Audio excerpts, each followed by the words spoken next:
औरत ने बस गलती से गलत दरवाजा खोला और तुरंत ही वह बातचीत का हिस्सा बन गई। यह कोई मिस्ट्री रूम एस्केप नहीं था, यह असली मौत का खेल था। टोक्यो की सड़कें जो अभी कुछ देर पहले तक भीड़ से भरी हुई थीं, अगले ही पल सिर्फ 3 आदमी वहीं खड़े रह गए। सारी भीड़ अचानक गायब हो गई, जैसे दुनिया का अंत आ गया हो।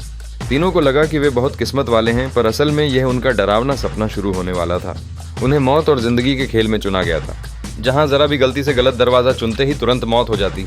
एक रहस्यमयी इमारत के अंदर 3 मोबाइल रखे थे, जो अपने आप चेहरे की पहचान कर लेते थे। न कोई सिग्नल, न कोई सॉफ्टवेयर, सिर्फ एक अंक दिख रहा था, 3। तीनों उलझन में थे, तभी अचानक एक हॉट औरत कमरे में घुस आई। उसने कहा कि खेल अब शुरू होने वाला है, लेकिन जैसे ही उसने अपना आईडी कार्ड बाहर फेंका, उसे पता चला एक बार इमारत में आ जाने के बाद अब बाहर जाना नामुमकिन है। फिर एक स्कूल की लड़की भी अंदर आ गई। सिस्टम ने तुरंत उसे लॉक कर लिया। अब स्क्रीन पर लिखा था प्रतिभागी 5। काउंटडाउन खत्म हुआ और दरवाजा अपने आप खुल गया। इस खेल का नाम था जीवन और मृत्यु। सामने एक ताश का पत्ता आया, क्लब्स का 3। क्लब्स मतलब बुद्धि का खेल और 3 खेल की कठिनाई का स्तर। नियम भी आसान थे, उन्हें तय समय में सही जीवित दरवाजा चुनना था। पहले स्तर में 2 दरवाजे थे, एक जीवन का, एक मृत्यु का। मृत्यु का दरवाजा खोलते ही मौत तय थी। अब समय बस 30 सेकंड बचा था। एक औरत चिल्लाई, जीवित दरवाजा खोलो। स्कूल की लड़की ने बिना सोचे दरवाजा खोल दिया, और अगले ही पल वह आग में जलकर खाक हो गई। असल में वह मृत्यु का दरवाजा था। बाकी लोग अंदर आए तो पूरा कमरा धमाके से फट पड़ा। जरा सा भी देर होती तो सभी मर चुके होते। बहस के बाद जैक दरवाजा खोलने से डर रहा था, क्योंकि अगर गलत हुआ तो मौत तय। समय तेजी से बीत रहा था, तभी उसका साथी आगे बढ़ा और बिना डरे जीवित दरवाजा खोल दिया। इस बार सचमुच वे बच गए। तीसरा स्तर शुरू हुआ। पीले बालों वाला आदमी अब अन्ना पर जोर डाल रहा था कि वही दरवाजा खोले, पर अन्ना डर से कांप रही थी।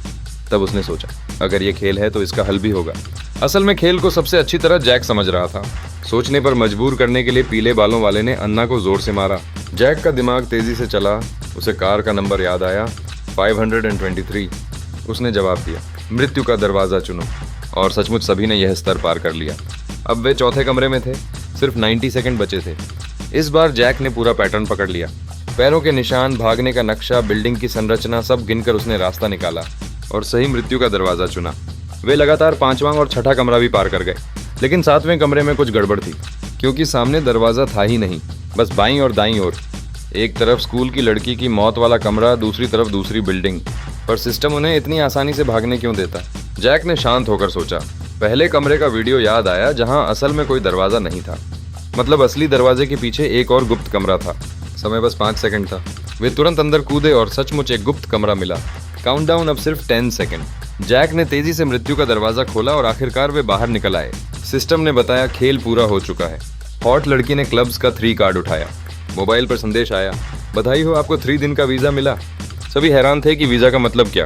तभी एक खून से लथपथ आदमी चिल्लाया, मैं खेल से बाहर जाना चाहता हूँ। पर जैसे ही उसने कहा, आसमान से लेजर गिरी और वह तुरंत मारा गया। लड़की ने गंभीर होकर कहा, वीजा की मियाद खत्म होते ही मौत तय है। जिंदा रहना है तो खेल में बार बार हिस्सा लेना होगा। रात होते ही टोक्यो की हर इमारत पर लाल रोशनी की किरणें चमक उठी। हर किरण किसी इंसान की मौत का निशान थी। वीडियो अच्छा लगा ना? तो एक काम करो, लाइक मारो, शेयर करो और चैनल को सब्सक्राइब भी करो। बेल आइकन दबाना न को भूलो, वरना नया वीडियोस मिस करते रहते। चलो शुक्रिया अब सबका।